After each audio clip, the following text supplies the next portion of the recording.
बिस्मिल्लाहिर्रहमानिर्रहीम। अस्सलाम वालेकुम। बाबर रहमान। ख़वातीन व हज़रात, इंतहाई अहम मौजू पे बात करनी और मुझे उम्मीद है कि आप मेरा ये व्लॉग बड़े गौर से सुनेंगे। अगर आपने अभी तक चैनल को सब्सक्राइब नहीं किया तो बराए करम चैनल को सब्सक्राइब कर लीजिए, बेल आइकन दबा दीजिए ताकि तमाम नोटिफिकेशंस आप तक पहुँचते रहें और मैं जो भी गुफ्तगू कर रहा हूँ उससे आप कहीं महरूम ना रह जाएँ।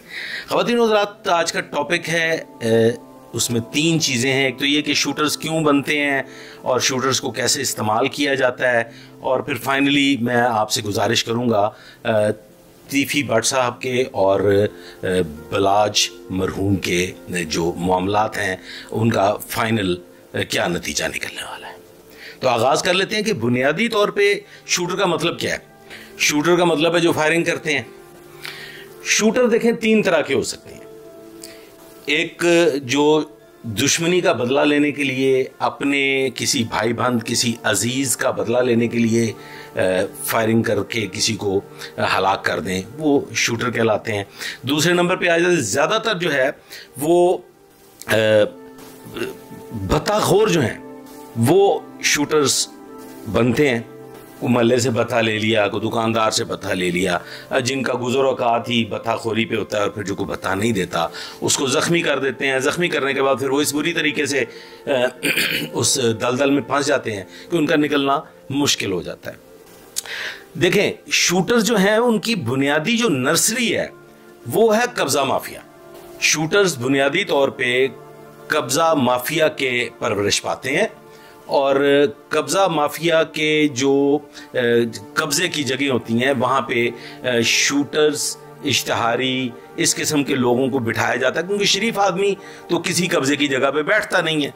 पहले वहाँ पे मामूली नौइयत के जो क्रिमिनल्स हैं वो बैठते हैं और इश्तहारी जो हैं वो बैठते हैं, और फिर वो वक्त के साथ साथ जब किसी संगीन जुर्म में मुलव्वस हो जाते हैं तो फिर वो शूटर बन जाते हैं।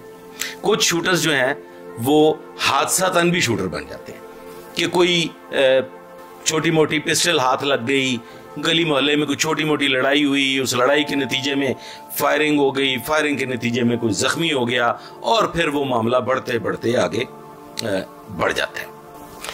ये जो शूटर्स होते हैं, कोई भी क्रिमिनल होता है, इसकी उम्र बहुत कम होती है।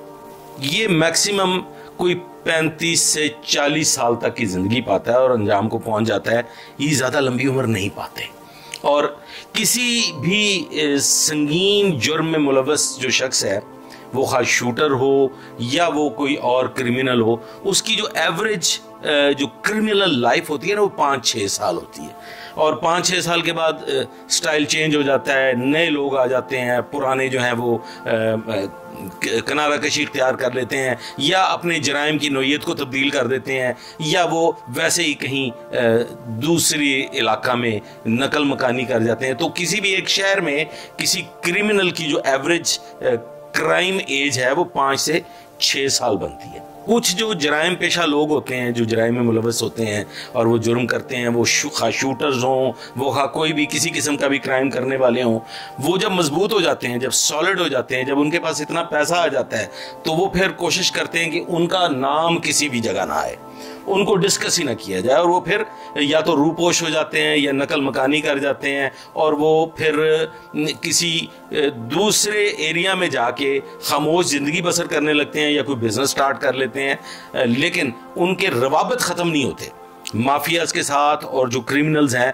उनके साथ उनके रवाबत ख़त्म नहीं होते, वो रवाबत रहते हैं। एक तो वक्त वो होता है कि जब ये क्रिमिनल खुद चाह रहा होता है, शूटर नौइयत का शख्स खुद चाह रहा होता है कि उसका नाम बोले, उसकी पहचान हो, लोग उसको याद करें, लोग उसका नाम लें, किसी भी होने वाले क्राइम में उसी का नाम लिया जाए, उनका साडा ही काम है।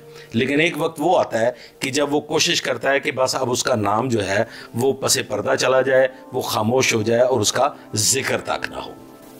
अच्छा, जो बड़े नामी ग्रामी शूटर्स होते हैं वो बादज़ां फिर किनारा कशी इख्तियार करने के बाद खामोश हो जाते हैं, और जब वो खामोश हो जाते हैं तो फिर वो बच्चे पाल लेते हैं। और फिर वो अपने बच्चों को इस्तेमाल करते हैं। और ऐसे जो शूटर्स होते हैं, ऐसे जो क्रिमिनल्स होते हैं, उनका ये जो नेटवर्क है ये फिर किसी एक जगह तक महदूद नहीं होता। ये किसी मुल्की लेवल पे, ये बैनुल-अज़लाई सतह पे काम करते हैं और फिर ये फाइनली ये ग्लोबल जो है वो सिचुएशन में चले जाते हैं और ग्लोबली फिर इनका जो नेटवर्क है वो दायरा वसी होता चला जाता है। समटाइम जो है वो जो शूटर्स हैं वो चंद एक हैं, वो बहुत बड़ा काम कर जाते हैं, वो किसी बहुत बड़े के कहने पे बहुत बड़ा काम कर जाते हैं और फिर उसके बाद फाइनली उनका नाम ही बिकता है। वो फिर उनको ज़रूरत नहीं रहती आज खुद किसी भी जगह पे मंजर आम पे आने की, वो फिर उनके लिए ज़रूरत ही नहीं रहती, फिर उनका नाम फरोख्त होता है। अदवार बदलते रहते हैं। पुलिस की भी हर दौर की तारीख लिखी जाती है और कभी गोल्डन लिखी जाती है, कभी सिल्वर लिखी जाती है और कभी प्लेटिनम लिखी जाती है। हर दौर में पुलिस क्रिमिनल्स के साथ नबर्द आजमा होती रहती है, स्टाइल बदलते रहते हैं। कभी एक दरमियाना रवैया रखते हुए पुलिस इनके साथ जो है वो कानूनी जंग लड़ती है और कभी सख्त गिर जो है वो स्टाइल अपना के तो क्रिमिनल्स को कुचलने की कोशिश की जाती है। ये तो थी एक मुख्तसरन मैंने आपको शूटर्स के मुतालिक बताया है। अब आ जाते हैं तीफी और बालाज केस पे कि उसका क्या नतीजा निकलने वाला है। आप लोग जानते हैं, आप तक ये बात पहुंच चुकी है, शूटर्स गिरफ्तार हो चुके हैं। शूटर्स के बयानात के मुताबिक जो अब बॉल जो है वो अब इस वक्त बालाज फैमिली के कोर्ट में है। मसहब का नाम इसमें आ रहा है और ये पहला सानहा है तीफी भट्ट साहब की फैमिली में।